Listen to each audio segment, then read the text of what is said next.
নমস্কার বন্ধুরা, আমি অর্চনা চলে এসেছি আজকে নতুন একটা রেসিপি নিয়ে। দেখে বুঝতে পারছেন রেসিপিটা কি। প্রথমে আমি কিছুটা পনির নিয়েছি এবং পনিরগুলো টুকরো করে নিয়েছি। কড়াইতে কিছুটা তেল দিয়েছি, তেলটা গরম হয়ে গিয়েছে। তাতে অল্প অল্প করে পনিরের টুকরোগুলো দিয়ে দিচ্ছি, দিয়ে একটু লাল লাল করে পনিরগুলো ভেজে নিতে হবে।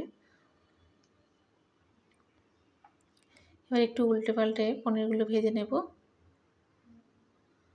পনির ভাজা হয়ে গিয়েছে, এবার তুলে নেব।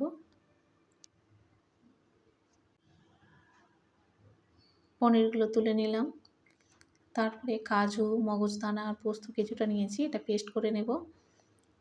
তারপর কিছুটা সবজি নিয়েছি, পছন্দ মতো কিছু সবজি নিয়েছি, আলু, বিন, কড়াই, মটরশুঁটি, গাজর, ফুলকপি, এগুলো কেটে ধুয়ে নিয়েছি। এই সবজিগুলো এখন ভেজে নেব। ওই কড়াইতে কিছুটা তেল ছিল, তার মধ্যে সবজিগুলো দিয়ে দিলাম। আলুটা বাদ দিয়ে বাকি সমস্ত সবজিগুলো দিয়ে দিয়েছি। সবজিগুলো ভালো করে ভেজে নিতে হবে। যেহেতু অনেকগুলো সবজি ভাজতে একটু সময় লাগবে, সামান্য একটু নুন দিয়েছি, দিয়ে ভালো করে নাড়াচাড়া করে ভেজে নিতে হবে।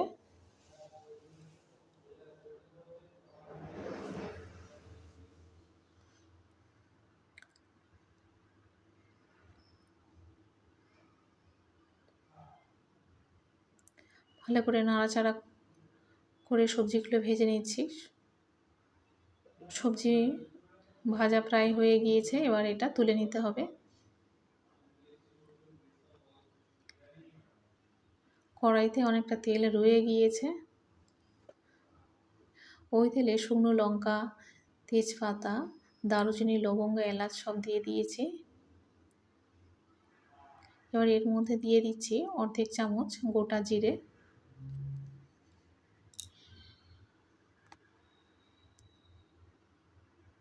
একটু নাড়াচাড়া করার পরে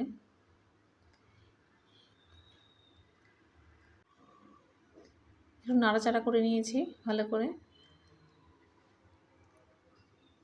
এবার এর মধ্যে দিয়ে দিচ্ছি আদা বাটা 1 চামচ,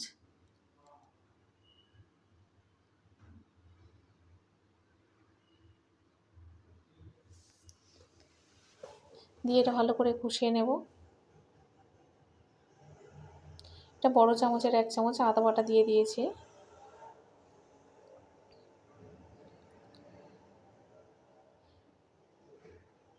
সামান্য একটু হিং দিয়ে দিলাম,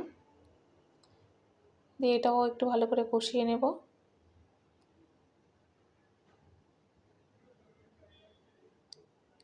এবার এর মধ্যে দেব জিরে ধনিয়া বাটা,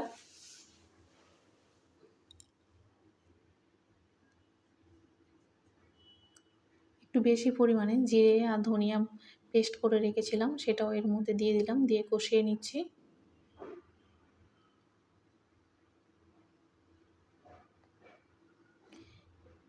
এভাবে ভালো করে কষিয়ে নিতে হবে।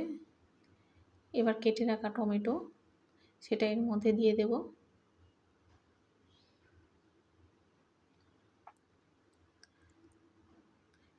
টমেটো দিয়ে ভালো করে কষিয়ে নিচ্ছি।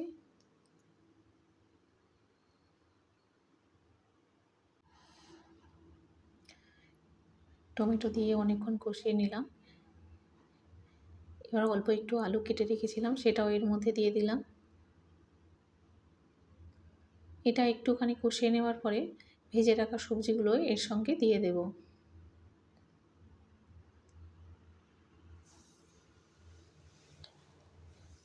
এর মধ্যে সামান্য একটু হলুদ দিয়ে দিয়েছি, লাল লঙ্কার গুঁড়ো 1 চামচ, হলুদ 1 চামচ দিয়েছিলাম, নুন স্বাদ মতো দিয়েছি। দিয়ে এবার বাকি সবজিটা এবার ঢেলে দেব।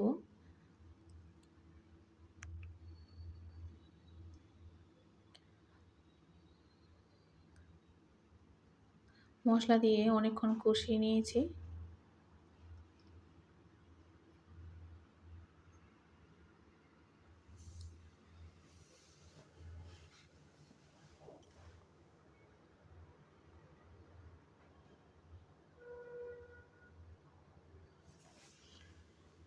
সবজি কষতে বেশ সময় লেগেছে। এবার ভেজে রাখা সবজিগুলো এর মধ্যে দিয়ে দিলাম। এবার সমস্ত সবজিগুলো দেওয়ার পরে আরও একটু ভালো করে কষিয়ে নিতে হবে।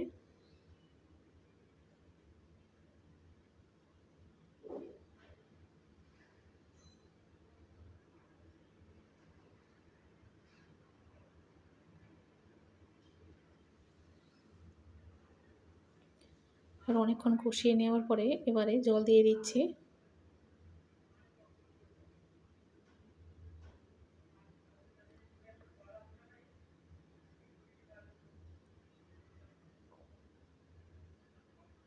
এটা বেশি ঝোল করব না, তাই সেইভাবেই জলটা দিয়ে দিয়েছি।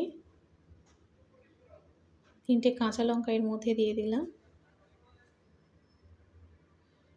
যে পেস্টটা করে রেখেছিলাম কাজু বাদাম মগজদানা আর পোস্ত, সেটাও দিয়ে দিলাম। তরকারিটা অনেকটা হয়ে এসেছে।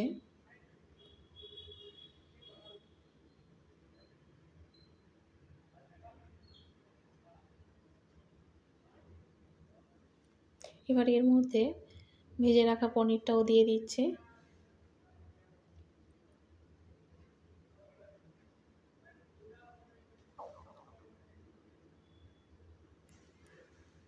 পনিরগুলো এর মধ্যে দিয়ে দিলাম।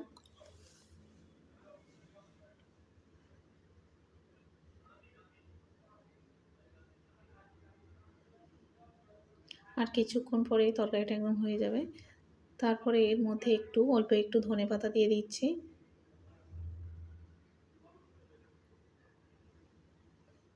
একদম যেহেতু হয়ে এসেছে, সামান্য একটু গরম মশলা এর উপরে দিয়ে দিলাম।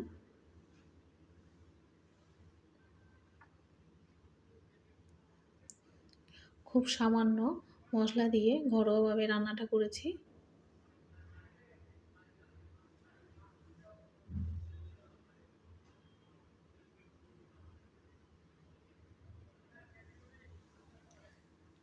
অবশ্যই করে কমেন্টে জানাবেন রান্নাটা কেমন হয়েছে। আমি অর্চনা, আপনারা দেখছেন মাইসেলফ দীপ্তেন্দ্র। অবশ্যই করে লাইক, শেয়ার, কমেন্ট এবং সাবস্ক্রাইব করবেন। দেখা হবে আবার পরের ভিডিওতে।